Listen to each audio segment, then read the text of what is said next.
So now we're going to do this example. This example, let's read it together.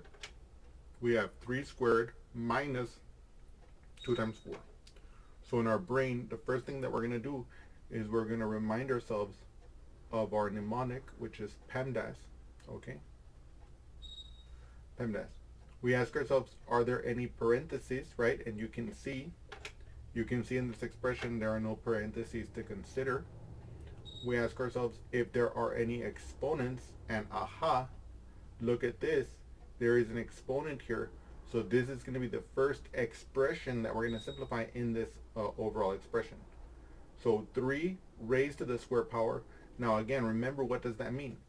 3 squared is equal to 3 times 3, which will be 9. Okay?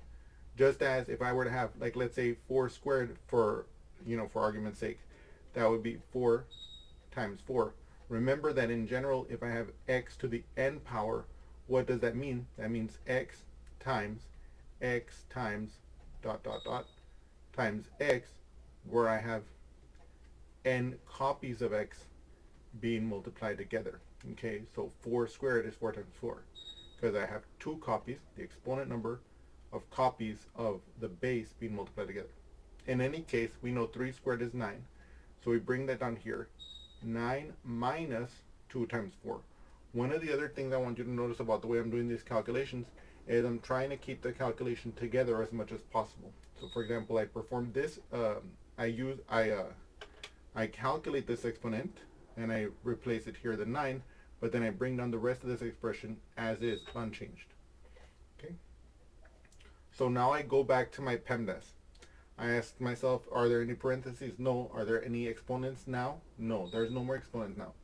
Now, again, is there any multiplication or divisions that we can look at in this expression? We can see, as we look at this expression going from left to right, we can see there is one multiplication or division, and that is the 2 times 4 here.